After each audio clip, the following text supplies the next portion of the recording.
அனைவருக்கும் வணக்கம். நம்முடைய சாதுரியன் யூடியூப் சேனல்ல தொடர்ந்து சின்ன சின்ன பதிவுக்கும் அந்த வகையில இன்னைக்கு சிறுவைகுண்டம் சட்டமன்ற தொகுதியை பத்தி பேச போறோம். சிறுவைகுண்டம் சட்டமன்ற தொகுதியை பொறுத்த வரைக்கும் எல்லா கட்சியிலும் வேட்பாளர் அறிவிச்சு வேட்புமனு தாக்கல் பண்ணி எல்லா கட்சிக்காருமே அதுக்குள்ள வேலையை செஞ்சுக்கிட்டு இருக்காங்க. அதுல ஏற்கனவே இப்ப யார் எம்எல்ஏ இருக்காங்கன்னு சொல்லி கேட்டீங்கன்னா ஊர்வசி எஸ் அமிர்தராஜ்னு ஒருத்தர் எம்எல்ஏவா இருக்கிறாரு, காங்கிரஸ் கட்சியை சேர்ந்தவர். இது வந்து திமுக கூட்டணியில அண்ணா திமுக, பிஜேபி, டிடிவி இவங்களுடைய கூட்டணியில என்டிஏ சார்பா எஸ்பி சண்முகநாதன், இவர் முன்னாள் மாவட்ட செயலாளர், முன்னாள் சட்டமன்ற உறுப்பினர், முன்னாள் அமைச்சர். அவர் வந்து இப்போ என்டிஏ கூட்டணியில நிற்கிறாரு.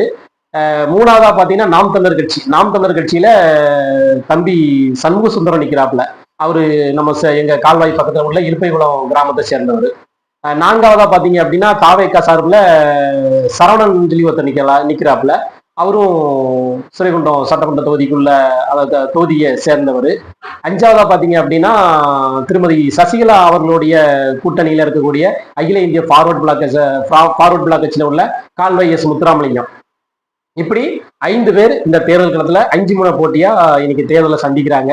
இதுல ஒவ்வொருத்தருடைய தனிப்பட்ட பின்புலத்தை பார்க்கும்போது இப்போதைக்கு எம்எல்ஏவா இருக்கக்கூடிய ஊர்வசி அமிர்தராஜ் அவர்கள் ஒரு நிறைய கல்வி நிறுவனங்கள் நடத்திட்டு வர்றாங்க. ஏற்கனவே அவருடைய தந்தை ஊர்வசி செல்வராஜ் இந்த தொகுதியில சட்டமன்ற உறுப்பினராக இருந்தவங்க. 2006 நடந்த தேர்தலில் அவங்க ஏற்கனவே 2006 to 2011 வரைக்கும் சட்டமன்ற தேர்தலில் அவர் எம்எல்ஏவா இருந்தார், ஊர்வசி செல்வராஜ். அதுக்கப்புறம் 2011 சண்முகநாதன் எம்எல்ஏவா இருந்தாப்புல, 2016 சண்முகநாதன் எம்எல்ஏவா இருந்தாப்புல. இப்ப அதுக்கப்புறம் ஊர்வசி செல்வராஜ் பையன் 2021 எம்எல்ஏ ஆனாப்புல. இப்படி அந்த தொகுதியோட வச்சு இதுல சண்முகநாதன் அப்படிங்கிறவரு சிறைகுண்டம் தொகுதியை சேர்ந்தவர். ஊர்வசி செல்வராஜ் அவங்க வந்து நிறைய கல்வி நிறுவனங்கள் நடத்திக்கிட்டு இருக்காங்க. கிங்ஸ் குழுமம் சொல்லிட்டு கிங்ஸ் குழுமமும் நடத்திட்டு இருக்காங்க. ஊர்வசி குழுமம் நடத்தக்கூடிய கல்வியாளர்கள் இவங்களுடைய பின்புலம் இது. இதுல மூணாவதா இருக்கக்கூடிய சண்முக சுந்தரம், நாம் தமிழர் கட்சியோட வேட்பாளர் சண்முக சுந்தரம் வந்து ஒரு விவசாய குடும்பத்தை சேர்ந்தவர், பொறியியல் படிச்சிருக்கிறாரு. இன்னைக்கு சொந்தமா கடை வச்சு நடத்திக்கிட்டு இருக்காங்க, தேநீர் கடை வச்சு நடத்திக்கிட்டு இருக்காங்க. தம்பியோட பின்புலம் முழுக்க முழுக்க விவசாய குடும்பம். அவர் சிறைகுண்டம் தொகுதியை சேர்ந்தவர். இவருக்கு இன்னொரு ஸ்பெஷலிஸ்ட், இன்னொரு அவருக்கு கூடுதலான சிறப்பு என்னன்னா, நாம் தமிழர் கட்சியினுடைய கொள்கை பரப்பு செயலாளர் சாட்டை துரைமுருகன் இருக்காங்கல்ல, சாட்டை துரைமுருகனோட தாய் மாமா பையன் தான் சிறைகுண்டம் நாம் தமிழர் கட்சியின் வேட்பாளர் அன்பு தம்பி சண்முக சுந்தரம் அவர்கள். அப்புறம் பாத்தீங்க அப்படின்னா தாவைக்கா தமிழக வெற்றி கழகத்தோட வேட்பாளர் வந்து சரவணன் வந்து யாருன்னு சொல்லி கேட்டீங்கன்னா, அவர் வந்து ஆரம்பத்திலேயே ஒரு தன்னார்வலரா தன்னை அடையாளப்படுத்திக்கிட்டு நிறைய மக்களுக்கு சமூக சேவை செஞ்சுட்டு வராரு. தமிழக வெற்றி கழகத்துல சீட் வாங்கி அவரும் சட்டமன்ற வேட்பாளரா போட்டிடுறாரு. அது ஹார்ட்வேர்ஸ் கடை, அப்புறம் இன்சென்ட் ஜல்லிமணல் இந்த மாதிரி தொழில் பண்ணிக்கிட்டு இருக்காரு. திருமதி சசிகலா கூட்டணியில் இருக்கக்கூடிய அகில இந்திய ஃபார்வர்ட் பிளாக் சிங்கஞ்சனத்தில் இருக்கக்கூடிய கால்வாய் எஸ் முத்துராமலிங்கம், இவர் வந்து பொதுவாகவே பார்த்தீங்கன்னா பாரம்பரியமாக விவசாய குடும்பத்தை சேர்ந்தவர், ஏன் ஊரை சேர்ந்தவர், சித்தப்பா தான், கால்வாய் கிராமத்தை சேர்ந்தவர். இவர் ஏற்கனவே 2006 சட்டமன்ற தேர்தலில் சாத்தாங்குளம் தொகுதியில் சிங்கஞ்சனத்தில் போட்டிட்டு இருந்தாரு. அப்போ வந்து நடிகர் கார்த்திகோட தலைமையில் அந்த கட்சி தேர்தல் சந்திச்சிச்சு. அப்புறமா பார்த்தீங்க அப்படின்னா 2011 அகில இந்திய ஃபார்வர்ட் பிளாக் ஜெயலலிதாவோட கூட்டணி வச்சாங்க.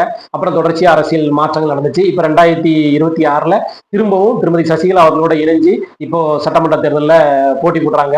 ஸோ இவங்களுக்கு எல்லாருக்குமே என்னன்னா, அதாவது காங்கிரஸ் வேட்பாளரை தவிர மற்ற எல்லாருமே வந்து சொந்த தொகுதியை சேர்ந்தவங்க, சொந்த மக்களோட எப்பவும் நெருக்கமாக இருக்கக்கூடியவங்க.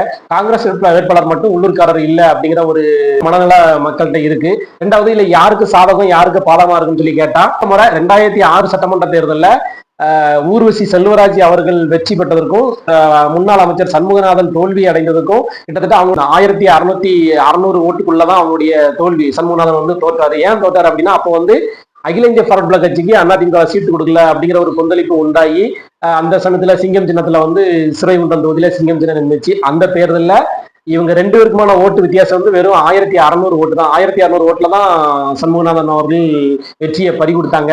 அந்த 1600 ஓட்டு சிங்க சின்னத்துக்கு விழுந்ததுனால அந்த வெற்றி அவருக்கு பாதிக்கப்பட்டுச்சு. அப்புறம் களம் மாறிட்டு இப்ப அதே மாதிரியான ஒரு தருணம். போனோட பாத்தீங்கன்னா 2026 டிடிவி ஒரு பக்கம் இருந்தாரு, அதிமுக ஒரு பக்கம் இருந்துச்சு. இப்ப அவங்க 2 பேரும் சேர்ந்து ஒரே கூட்டணியில் இருக்கிறாங்க. இருந்த போதிலும் இவருடைய வெற்றியை 2006 போல தற்போதும் சிங்க சின்னத்தால் இவர் வெற்றி தடுக்கப்படுமா அல்லது வெற்றி பெறுவாரா அப்படிங்கிறது மக்களோட மனதில் தான். அது களத்தை பொறுத்திருந்து பார்ப்போம். மேலும் இன்னும் சில தொகுதிகளை பத்தி விரிவா பார்ப்போம். நன்றி, வணக்கம்.